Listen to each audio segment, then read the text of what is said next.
And so the big news of the week is that Jurgen Klopp is leaving Liverpool at the end of the season. And with many names being bandied about as a possible replacement, one is emerging as a clear favourite, and that is Xavi Alonso. And so today we're going to set up Liverpool as if he were in charge, look at the formation and how they might play with Alonso at the helm. Then we are going to play through a couple of months, see how it goes, and then leave you with a little challenge. Let's go and kick some balls. Hello and welcome back to FM with Old Man Phil, and if you are a brand new visitor, I'm Phil and welcome to the channel. And today we are going to be taking a little look at the big news that broke earlier this week when it was announced by Jurgen Klopp that he was going to be leaving in the summer.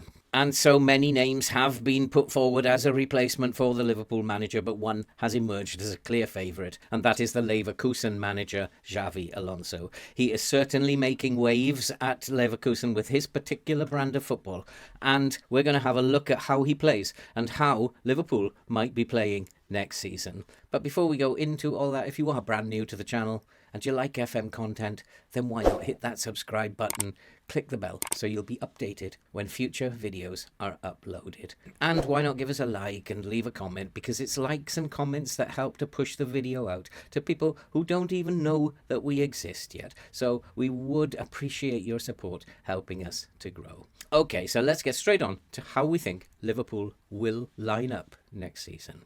We're not going to play through and wait until the summer to install the changes. We're just going to start with the changes from the beginning of this season. And then we're going to play through a couple of months and see how the new system with this current squad might work out. And so let's go and have a look at how I think Liverpool will line up and will play next season. And so, here we are, and if you don't know how Leverkusen line up, then where have you been? But they pretty much line up with this very narrow. They play three at the back, two wing-backs will provide the width. It's a controlled passing game and also a very highly charged counter pressing game. So when they lose the ball high up the pitch, they are counter-pressing and getting into people's faces. They are also very ready to counter-attack as well when they turn the ball over, and they can pounce and create problems for the opposition by doing that as well. So it is a counter-press, it is a counter-attack. It's a very aggressive attacking system.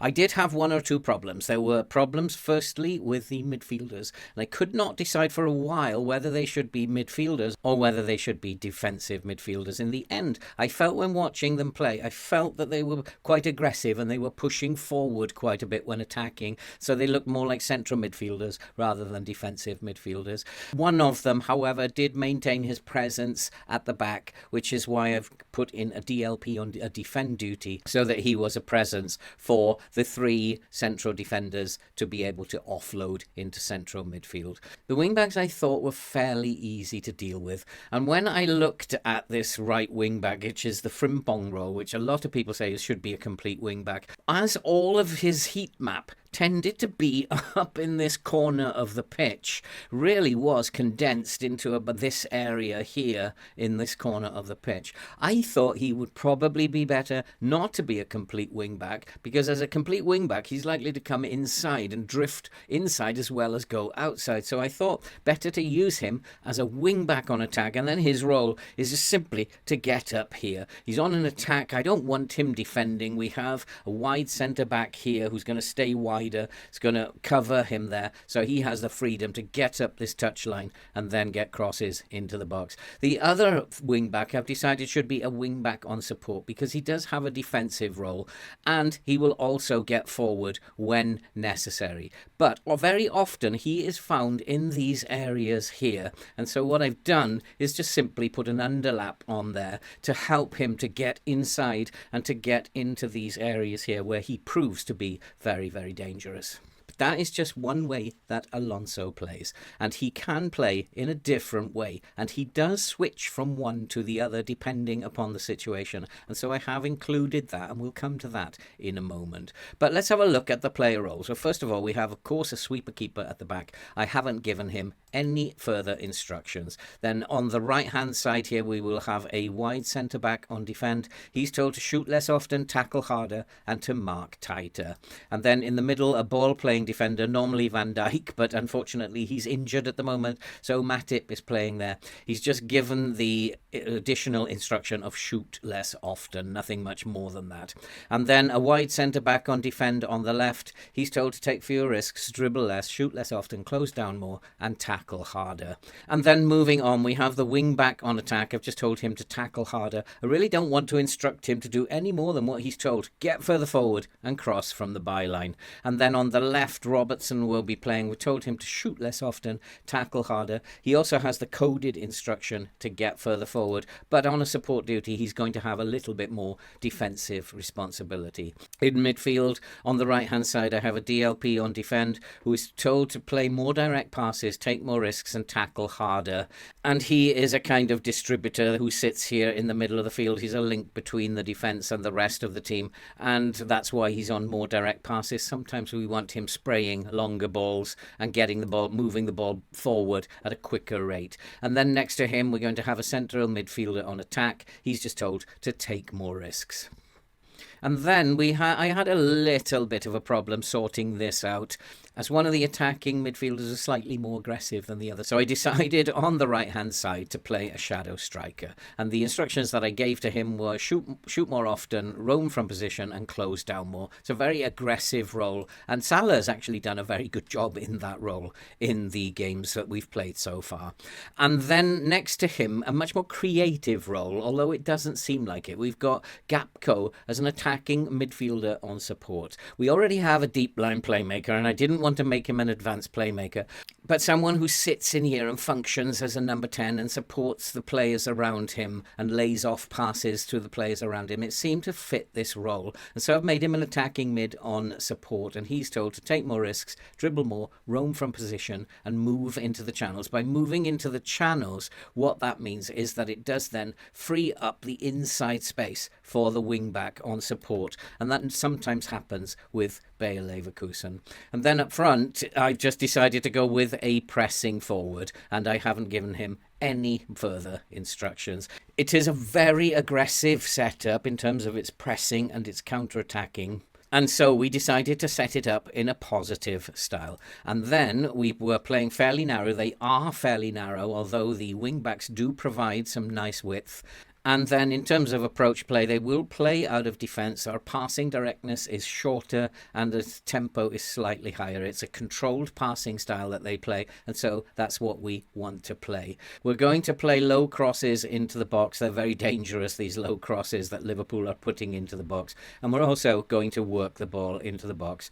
We are going to ask the players to be more expressive, but at this point I'm not asking the players to run at the defence. So just for this one, just be more expressive. And then in transition, well, yeah, it's going to be a counter press and we are going to counter attack. We're not going to distribute quickly or slowly. We're just going to leave that blank and then have the goalkeeper roll it out. He does tend to roll it out to his central defenders, the Leverkusen goalkeeper, so we want to mimic the way that they play as much as possible. So just roll it out. And then out of possession, it's a higher defensive line and a high press, a high line of engagement. Trigger press more often. You can switch that up to much more often, but I find it's okay at the moment on more often. Prevent short goalkeeper distribution. And then we are going to stop crosses. I always do that anyway, so I couldn't help but click that. If you don't want that on, that's fine. Also, an option that you can use is to step up more, and that will mean that they close down the space in midfield and put more pressure on the opposition. And so that is the way that we've decided to line this team up. But there is a secondary option, and I did notice when I was watching the videos that sometimes Alonso will lower the line of engagement. If he is struggling to create chances, then he will often what looks like go into a low block and then hence drawing the opposition out. And what he does then is quite clever, because he's not now playing in the same way as he was before. He is going to step step up more, that is to put pressure on the midfield.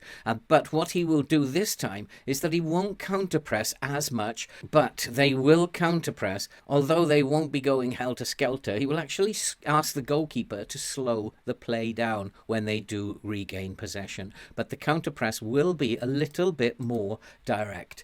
And so in this system, we've instructed them to play with a slightly shorter passing range and a slightly higher tempo. This time we're also going to pass into space to get the runners moving onto the ball if it's at all possible, and play for set pieces, because Leverkusen do have some very dangerous set piece takers, as do Liverpool. And when they are desperately trying to open up a defence, then play for set pieces has been a useful weapon for them. This time we will ask the team to run at the defence as well as be more expressive. So it's a slightly different setup for this particular tactic, and I do believe, watching the videos, that he does use this one when he is struggling to break down the opposition. And so I've included that as well as the main high press counter-attacking system, as those are the two different styles that he does seem to adapt. And so Liverpool may well have to adapt to those two different ways of playing next season.